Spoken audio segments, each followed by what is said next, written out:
नमस्कार मित्रों, आप सबका कहानियों के चैनल में मैं हार्दिक स्वागत करता हूं। मित्रों, आज की कहानी है खुद का विवेक। मित्रों, एक पंडित जी थे, उनका नाम था पंडित विष्णुदत्त शास्त्री। मित्रों, उनके घर में उनकी पहली संतान का जन्म होने वाला था। पंडित जी ज्योतिष के प्रकांड विद्वान थे और उन्होंने दाई से कहा कि जैसे ही बालक का जन्म हो, नींबू जो है प्रसूति कक्ष के बाहर लुढ़का देना। बालक जन्मा, लेकिन बालक रोया नहीं, तो दाई ने हल्की सी चपत उसके तलवों में दी, पीठ को मला। अंततः बालक रोया। जैसे ही बालक रोया, दाई ने नींबू बाहर लुढ़का दिया और बच्चे की नाल आदि काटने की प्रक्रिया में वो व्यस्त हो गए।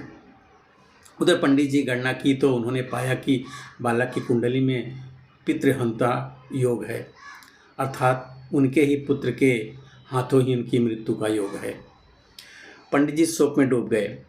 अपने ही पुत्र को इस लांछन से बचाने के लिए बिना कुछ कहे बताए, बिना किसी से कोई सूचना दिए वो घर छोड़कर चले गए। 16 वर्ष बीत गए। बालक अपने पिता के विषय में पूछता, लेकिन बेचारी पंडिताइन उनके जन्म की घटना के विषय में सब कुछ बताकर चुप हो जाती थी, क्योंकि वह अपने इससे ज़्यादा और कुछ नहीं बता पाती थी। अस्तु, पंडित जी का बेटा अपने पिता के पद चिन्हों पर चलते हुए प्रकांड ज्योतिषी बना। उसी समय राज्य में कुछ दिनों से वर्षा नहीं हो रही थी। राजा ने डोंडी पिटवाई कि जो भी वर्षा के विषय में सही भविष्यवाणी करेगा उसे मुँह मांगा इनाम मिलेगा, लेकिन गलत साबित हुई तो उसे मृत्यु दंड मिलेगा। बालक ने गणना की और निकल पड़ा, लेकिन जब वह राज दरबार में पहुंचा तो देखा कि एक वृद्ध ज्योतिषी पहले ही अपना आसन जमाए बैठे हुए हैं। राजन, आज संध्या काल के ठीक 4 बजे वर्षा होगी, वृद्ध ज्योतिषी ने बता दिया। बालक ने अपनी गणना से मिलान किया और आगे आकर बोला, महाराज, मैं भी कुछ कहना चाहूँगा।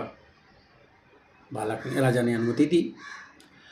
राजन, वर्षा आज ही होगी, लेकिन 4 बजे नहीं, बल्कि 4 बजने के कुछ पलों के बाद होगी। वृद्ध ज्योतिषी का मुंह अपने अपमान से लाल हो गया और उन्होंने दूसरी भविष्यवाणी भी कर डाली। महाराज, वर्षा के साथ ओले भी गिरेंगे और ओले 50 ग्राम के होंगे।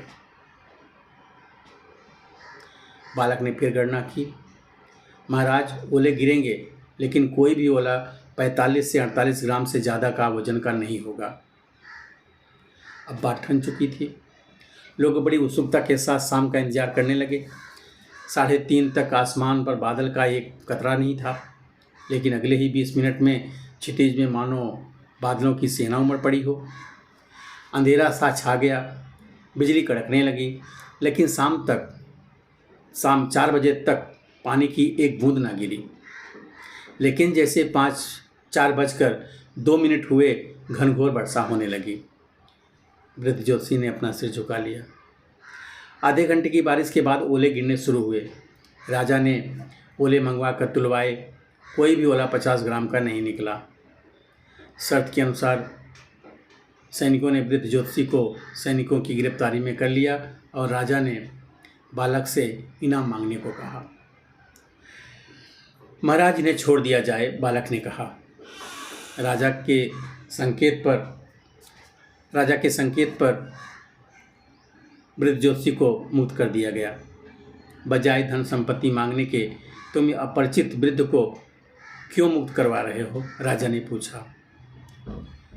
बालक ने सिर झुका लिया और कुछ क्षणों बाद फिर सिर उठाया तो उसकी आंखों से आंसू बह रहे थे, क्योंकि यह 16 साल पहले मुझे छोड़कर गए मेरे पिताजी विष्णुदत्त शास्त्री हैं।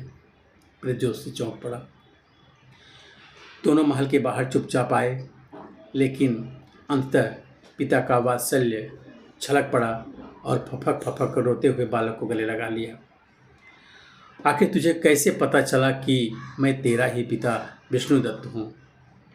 क्योंकि आप आज की गणना तो सही करते हैं,